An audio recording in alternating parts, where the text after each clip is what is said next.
For most Montana anglers, Craig Mathews needs no introduction. The former owner of Blue Ribbon Flies and past police chief of West Yellowstone, Montana, Craig also has a long history of supporting conservation in many ways, shapes, and forms. Craig was kind enough to invite me to the Sunwest Ranch on the Madison River for an afternoon of tying flies and telling stories. Hope you enjoy. As well as my wading boots, which you will, the next pair of wading boots you'll buy these, they're unbelievable. All right. He's already selling me some wading boots. Yeah, they won't be available. Well, I think 5,000 pair are coming in this year. All right. They're made by a famous Italian boot maker. I wore them elk hunting just to see if they have the support. They're unbelievable waders. All right. They're wading shoes.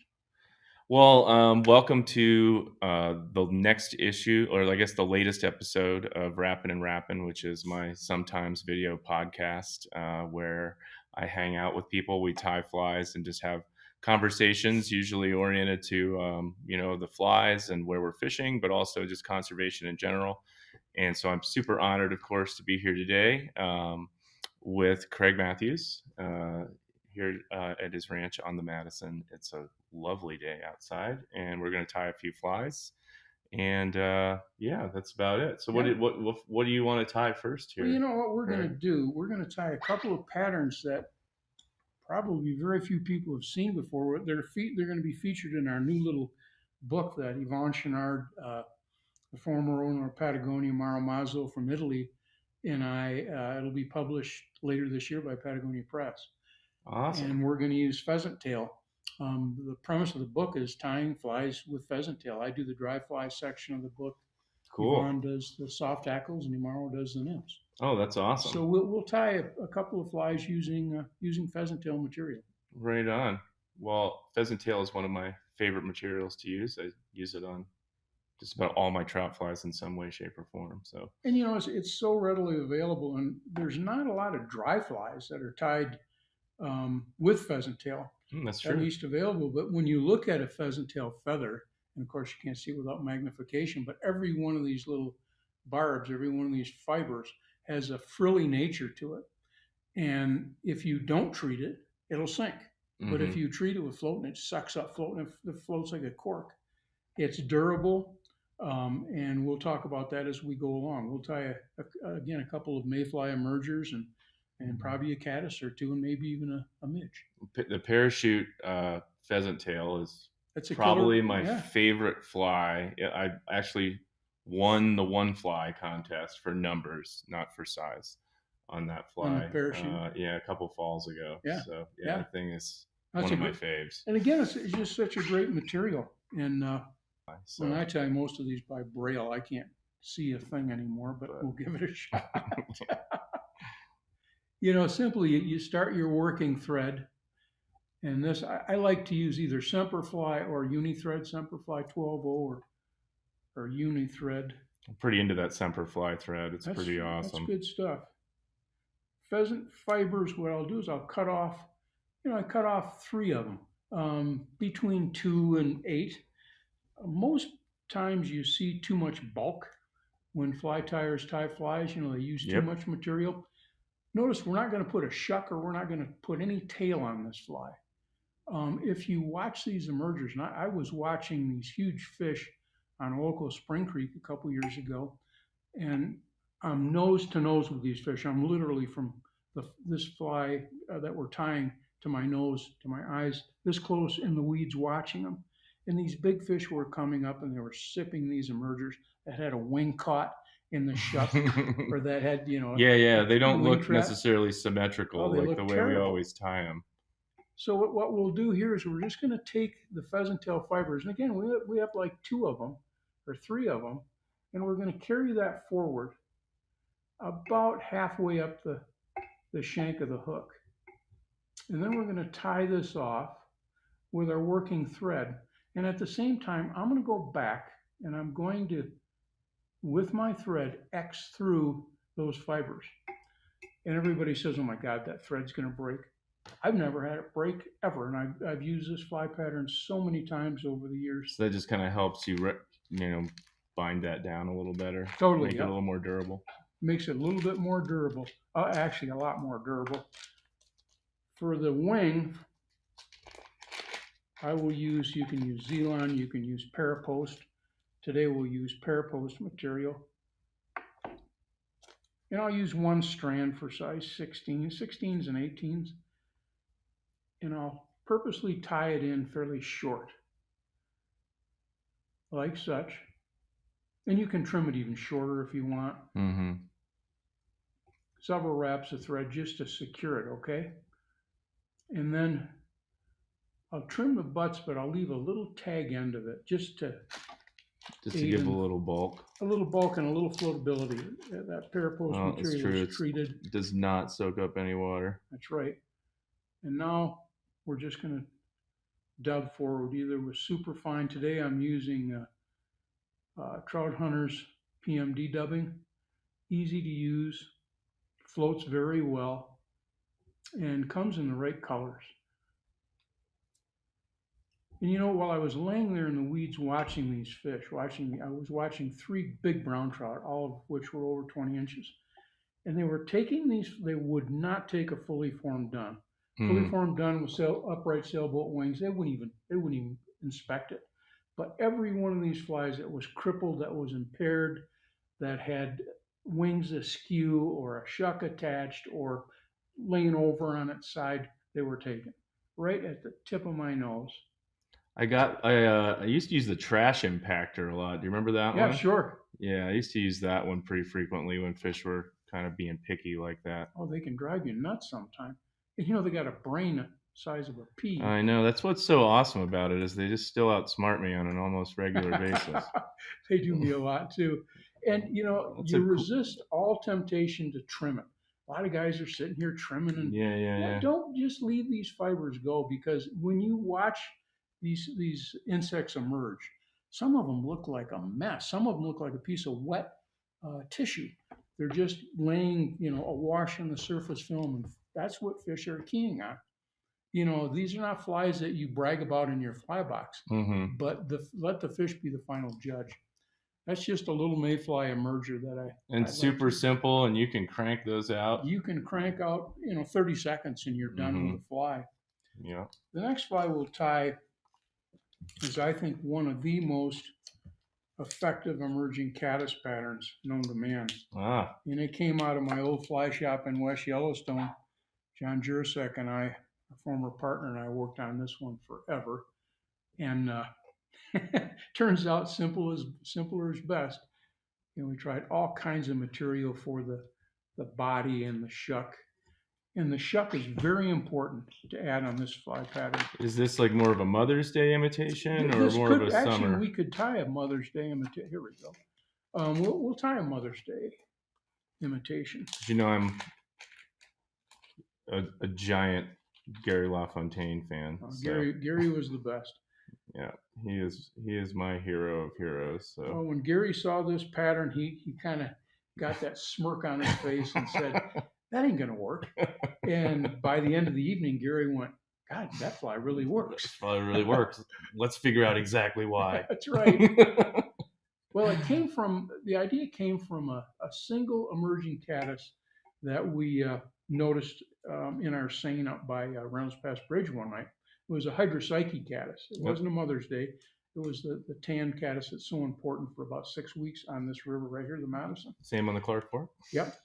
And we looked at this fly and we looked at it and we thought, you know, there's no exoskeleton, there's no bubble, there's no shuck attached to the body like Gary would do, you know, to trap that gas.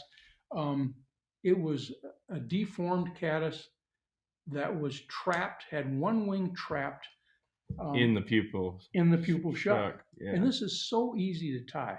A shuck of that happens to be Zelon.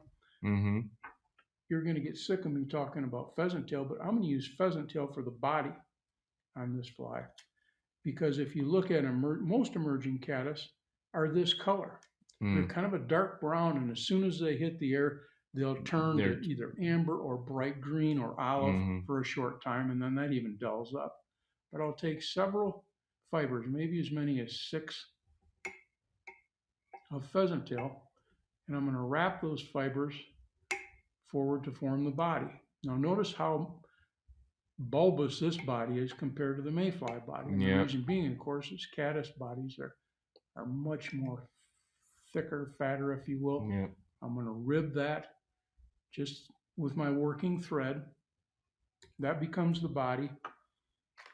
And for the wing, I'm going to use the same material, and whether it's Zelon or Parapost material, but this imitates the emerging wing.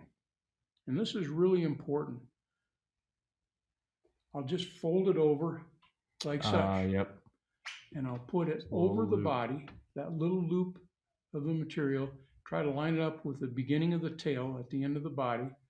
And I'll pinch it, make a couple of good wraps, then take a look at it and go, yeah. Now, don't trim that. Yeah. Just leave that. Just leave That'll it. help it float a little bit. Now, 3 or 4 wraps to secure it down. Now, a couple more in front. And next, for the thorax, I'll use hare's mask dubbing. Nice spiky blend. Yep. And a lot of guys now will go, oh, let's trim that. I'm going to show you what we have come to call a waking post. If you look at a lot of caddis when they emerge sometimes waking. They skitter to escape that shuck that they're trapped in. And if you don't get hit on a drag-free presentation, if you just skitter the fly quite often, bang, boom, they'll hit it. So a couple of wraps in front and now a few wraps behind, and go right over that wing and see how that forces that wing to lay. And now I go right forward again and resist every and all temptation to trim any fibers that don't look. We're not going to mount this fly in a shadow box. We're going to fish this fly. And if you look at caddis emerge, we used to have an aquarium in our fly shop, and we'd watch caddis emerge. And I've also spent time in the water watching caddis emerge, like Gary did, LaFontaine did. And this is what you want to accomplish: the look, that body underneath the emerging wing, trailing shuck. They're caught in the shuck. Whoops. That's cool. And what I like is, again, this little waking post. Some fibers got trapped from the base. See that? And that will accept not only more floatant, but it'll you can wake it. Yeah, it's just like a steelhead waker. Exactly. Same kind of idea. And as a matter of fact, this fly, while it wasn't designed to fish dry fly steelhead, our X caddis really was. Oh, interesting. And we'll tie a quick X caddis. Why not? While we're at it. And I love these new hooks. The Tiemco has them. They come the out X series? Yep, the X series. Yeah, they're good hooks. Yeah. I was using those for some of our saltwater flies. This is what is this? The XC240BL. They're barbless. They are really a strong hook, but a very fine hook. The X caddis, everybody says I invented it. I did not invent it. My wife Jackie did. And the next fly after this we'll tie is a sparkle dun. And the reason she came up with the idea for an X caddis is the sparkle dun came first. And she said, you know what? If a sparkle dun works with a trailing shuck, why not try the same thing? Yep. With a caddis. My buddy Chris and I augmented this pattern. We should let Jackie know. And we turned it into what we called the bitterroot slayer. Yeah. And we would just add 2 turns of hackle on the gap and then cut it flush. And we tie that in a golden stone size, and it was deadly. It was pretty deadly. So that was my buddy Chris Entz who came up with the name. Sure. But just another example how we tend to put one new material on a fly and then rename it. Well, it's been said that originality in fly tying is only undetected plagiarism. It has been done before. I'll never forget talking to Gary LaFontaine one night about the sparkly, shimmering shuck and the exoskeleton, the pupil shuck, and blah, blah, blah. And then I get reading Colonel E.W. Harding, who wrote a book called The Fly Fish and the Trout's Point of View in 1937. Yeah. Talking about the sparkling, shimmering shuck. It's like it's been done before. Yeah. Okay, here we go. X caddis. Once again, I'm going to use some pheasant tail fibers for the body. but I'm only going to do about a body about half the length. Okay, give yourself plenty of room. I'm going to really give myself plenty of room because here I'm going to really complicate this fly because I'm going to put a little smidget of caddis amber dubbing. That'll aid in the flotation of this fly and also imitate that hydropsyche that's crawling out of the, trying to blow out of the pupil shuck. And it will be a caddis amber color. It'll switch from this dark brown to caddis amber as the air takes flight. Yeah, yep. As the air hits it, probably. Here's something we should talk about quickly a minute, and everybody has a hard time whether it's X-Caddis or sparkle duns. If you don't have the right deer hair, you cannot tie either one of those flies. And simply the right deer hair, this is white-tailed deer, and you can see the guard hairs, these longer hairs. This was killed in October, just before the winter pelage hits. This is what you look for: uniform length. Notice, and more importantly, notice how short the black tips are. Yeah. And notice how it's gray. It's this light gray color that goes way up into the tips. See how even those tips are? Yep. And how uniform they are? And how gray this is. This means that this hair is hollow and it's going to flare and it's going to compress nicely. It's not coastal deer hair. Coastal deer hair is not what you want because coastal deer hair is not hollow. Not hollow. It's fine. It is super fine. But there again, you don't want fine deer hair. You want it basically uniform length and fairly hollow so that it flares.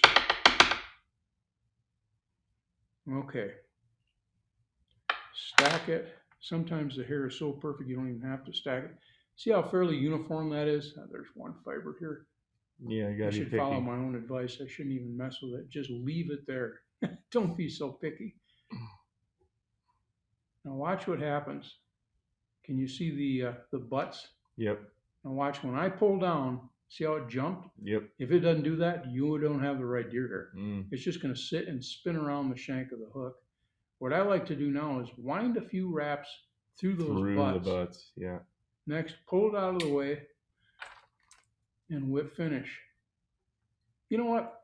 Hang on. I'll show you another tip. I'm going to put the wing on real. Oops. See how see by winding through it what it does? Okay. This helps it bind. Yeah. And it forms like a spun deer hair head. What I like to do though, and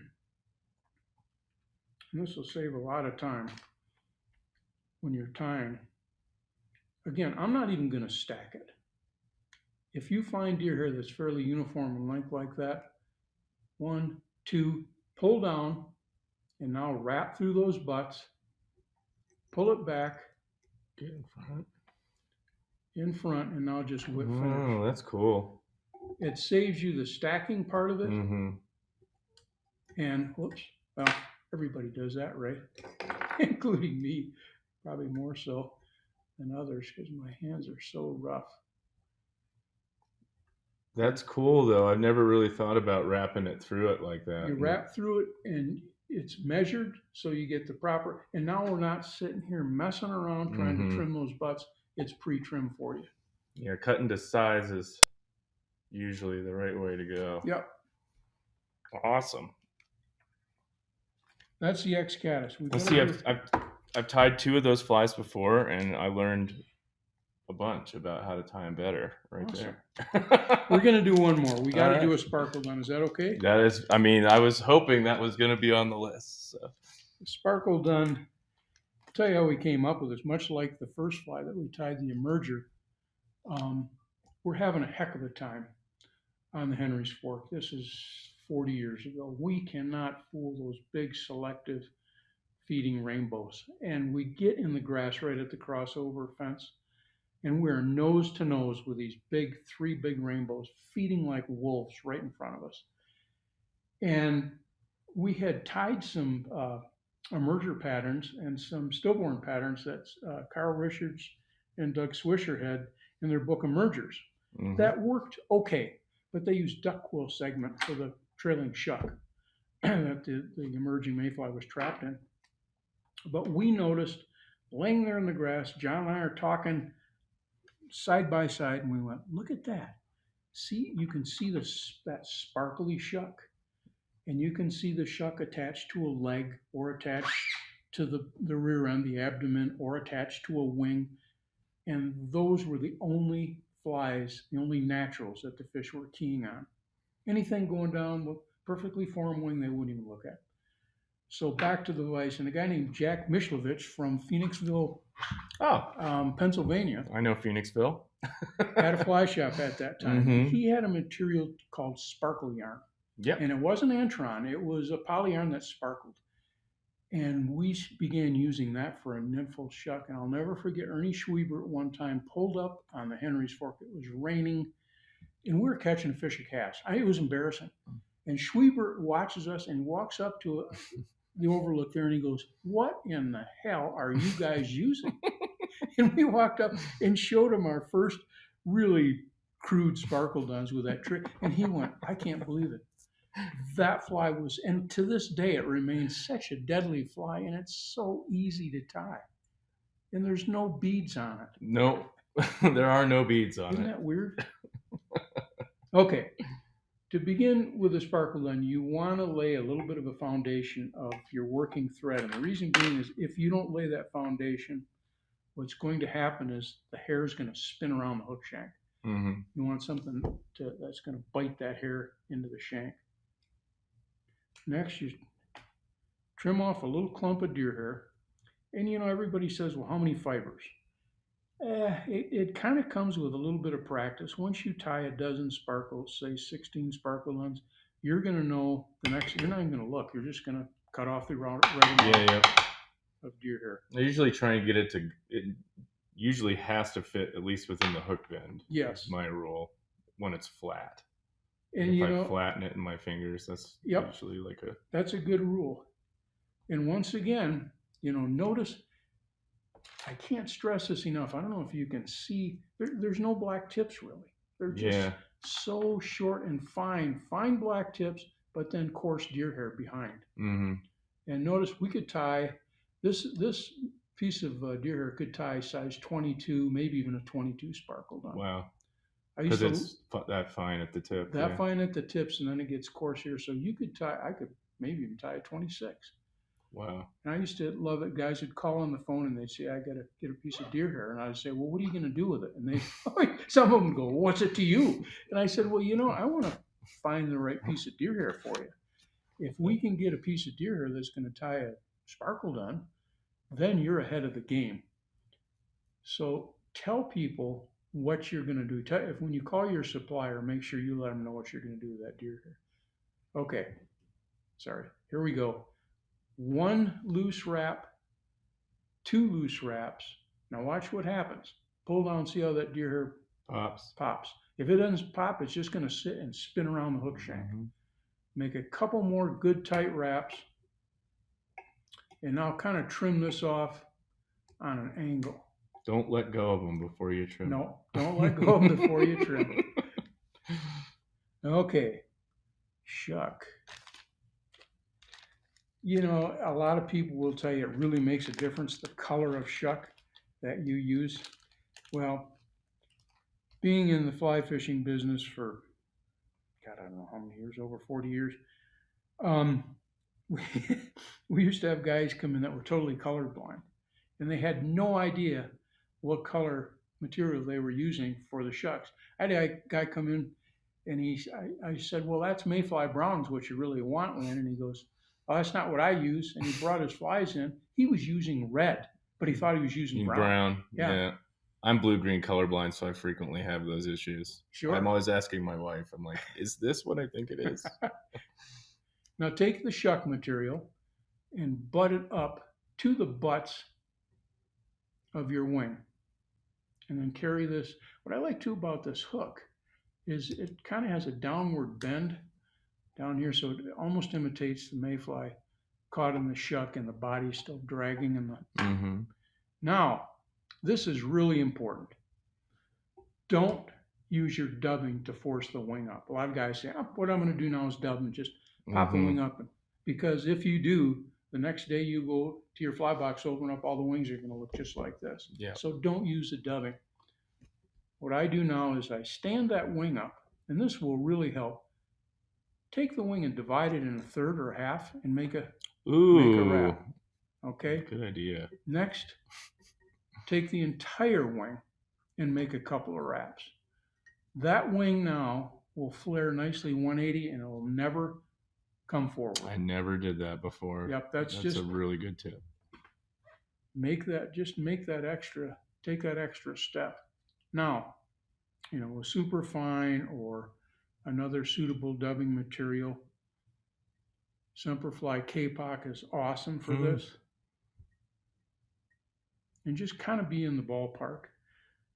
Fishing the fire hole early in the season and the Madison and the Park, two of my favorite streams early in the season. And my God, the PMD hatches that roll off those rivers, and they start in April. Unfortunately, the season doesn't open until late May. Opening days on the fire hole is one of my favorite times. Last year was a little tough because the water was pretty high. Yeah, sometimes it's not great, but I did it, I think, every year for about 6 years in a row. Yep.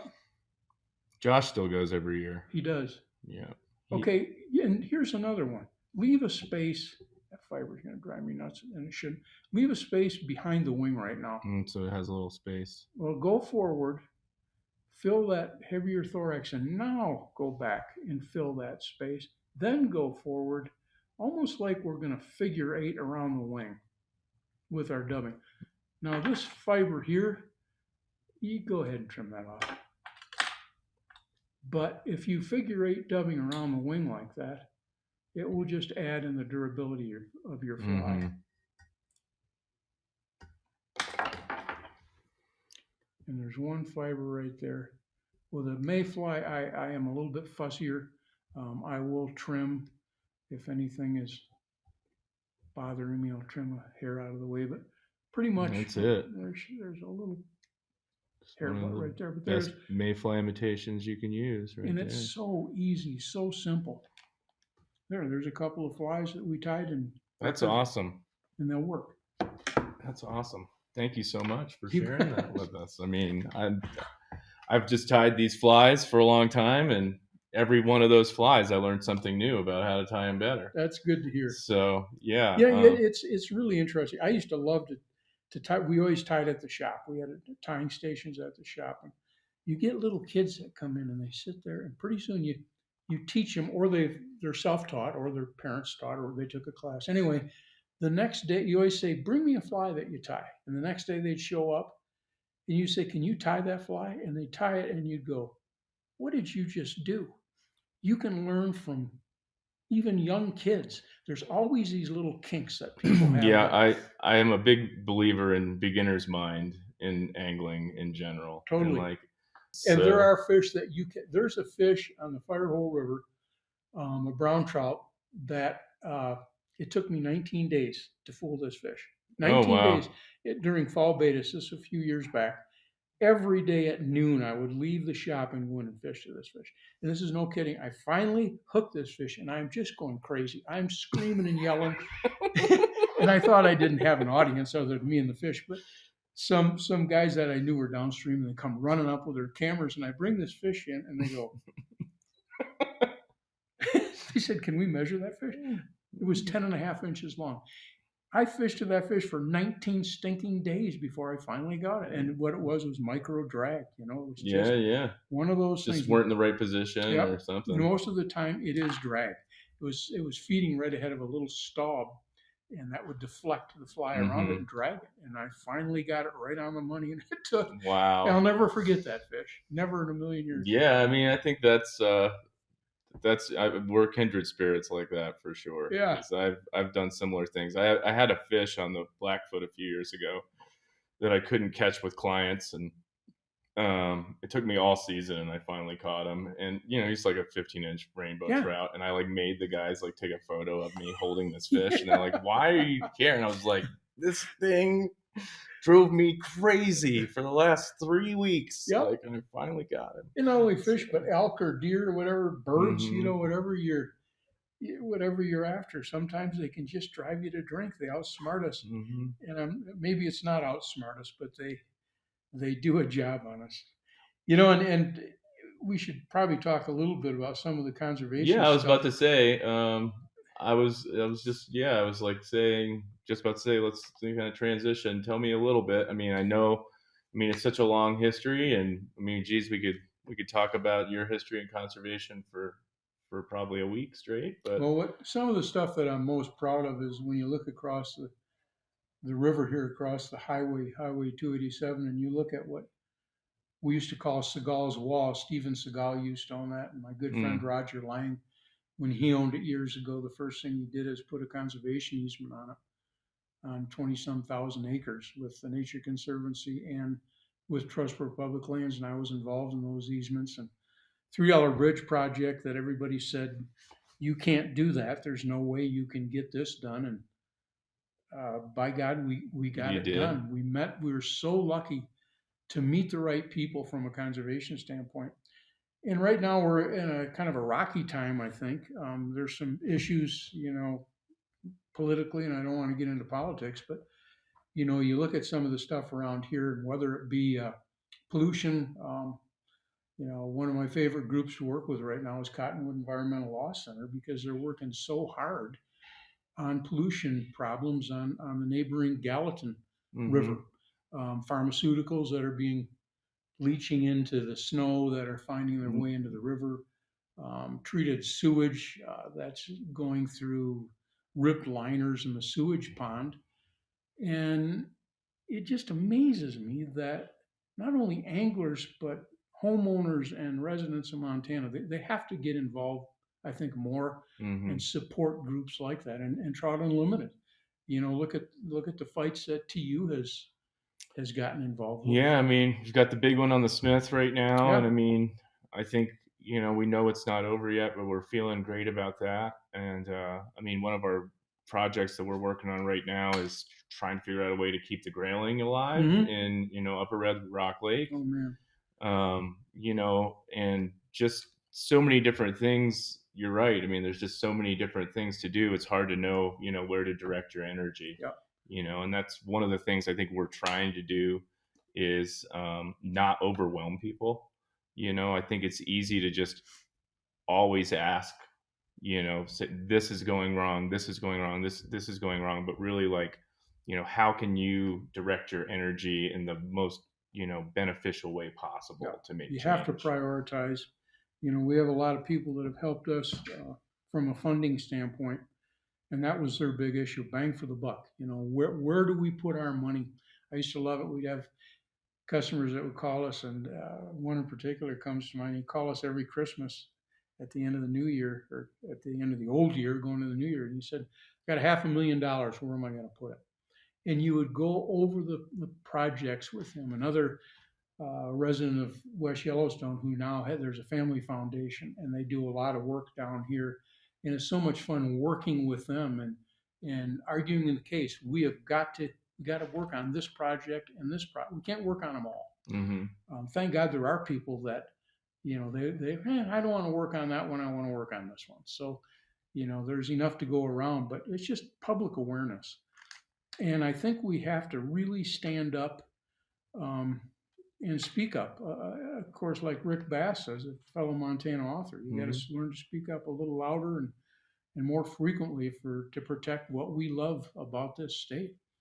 And I tell people, and young people get it. I recently did a thing for the Montana State University Climate Conference, talking to electrical engineers and Hmm. engineers about climate change. I don't know anything about electrical engineering, but I know a little bit about climate change and what it's the results of which we're seeing right Right now. now. And Yep. it's kind of scary, and it's coming at us. And my good friend Yvon Chenard, gave his business away to help save this planet, and figures that his foundation that he started will raise about $100 million a year to fight climate change. And it's great that people are like that, and it's great that so many, and we're very lucky to have so many right here in the Madison Valley, and we're so fortunate to have organizations like Trout Unlimited, that's not afraid and not going to run from a fight, Yep. as well as Cottonwood Environmental Law Center and groups like that. Mhm. Um, that are so, and hey, don't get me wrong, there's groups, education groups like Federation of Fly Fishermen. That's what they do. Yep. Great, let's educate young people, but let you educate them about those issues that we have to work And I on. guess, I mean, I think that might be a good thing to kind of transition out on is, one of the things I do for TU, and probably the most rewarding part of my job is teaching our kids programs. And I don't know where I originally heard this idea, but I mean, I was very fortunate to grow up in the creek. Mm-hmm. Like I grew up at a time when it wasn't that dangerous out there, and the creek was kind of my babysitter. And that's what I try and instill in these kids. But is that sense of place. But I guess I'm just curious.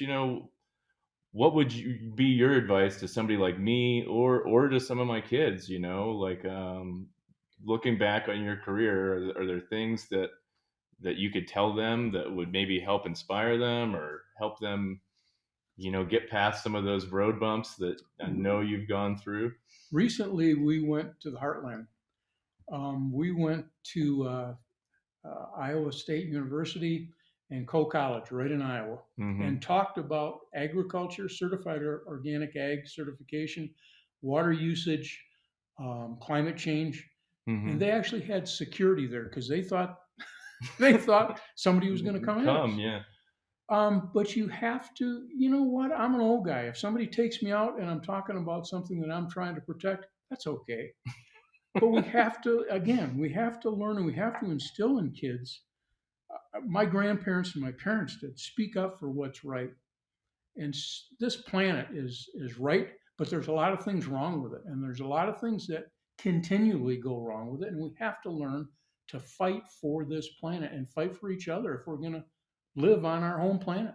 Mm-hmm. And it just so inspires me to see young people get involved because I was one of the guys that sat in the middle of the road during the Vietnam fracas and shut Mm-hmm. down Michigan State University and raised awareness to what the hell we were being lied to Mm-hmm. at that time. Mm-hmm. And I'm sorry, but these kids are going to save this place. They're going to make it or break it, but I have a lot of faith in them.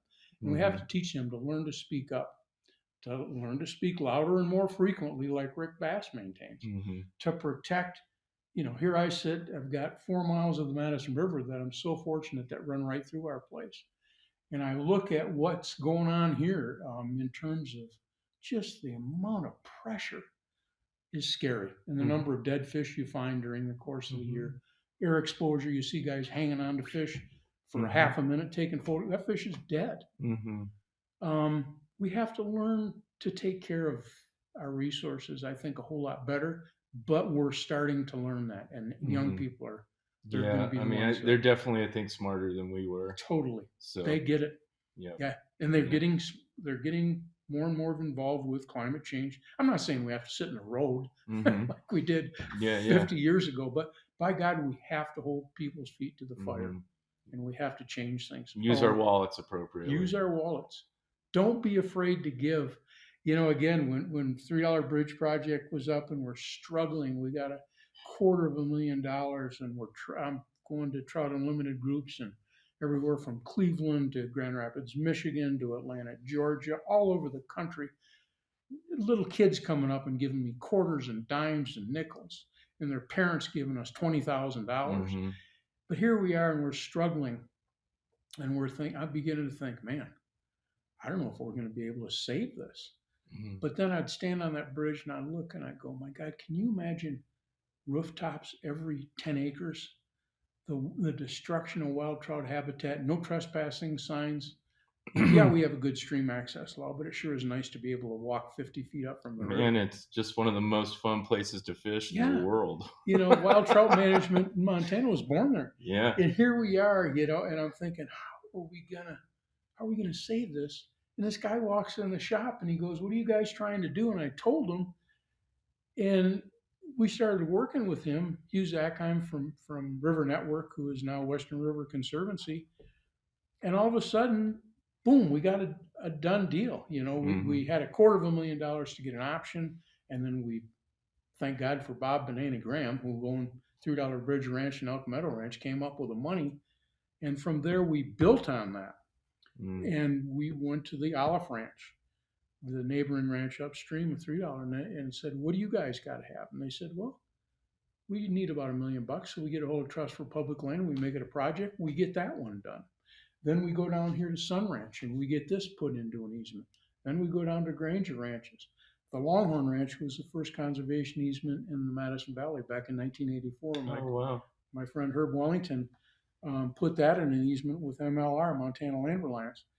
And the Madison Valley now is over 55% protected against harmful streamside, and wildlife corridors are protected development. So, I mean, we're in good shape here, but we got to carry that model forward. We got to keep going. We got to keep going. And all of a sudden, you know, I'll be 74 years old, and I keep thinking I'm 34. But I'm still running strong. But we got to get everybody, including young people, involved. Yeah, awesome. Well, thanks for this time today. My pleasure.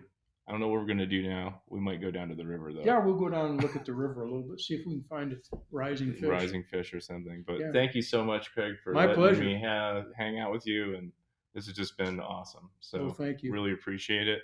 And I will edit this into some sort of something for our viewers. But I get a little long-winded sometimes. Well, we actually did pretty good. I think our last one went well over an hour, so I think we're on. I can get emotional. Geez, me too. I had no idea the first 1% for the. We never even talked about 1%. No, I know, but the last time I met you, that's what we talked about the whole time. So you know, I'll never forget the first 1% for the Planet program we did in San Francisco. And I got like a Southern Baptist minister. I'm up there with my shoe off, beating on the table. Tears are streaming. We have a lot in common. And women are bringing their husbands up. You sign up for this right now. No, I've been known to be a little emotional. Yeah. So. You know, though, I was a cop for 14 years, and I never got emotional unless somebody's dog died. Yeah. They could die, it was okay, but their dog, that'd tear me apart, you know? Yeah, that's But, I get emotional when it comes to, when you look out there and you think, that was all subdivided.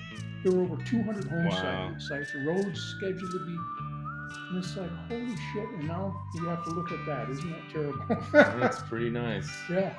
Pretty nice. It's even nicer when there's no snow. I kind of like the drift.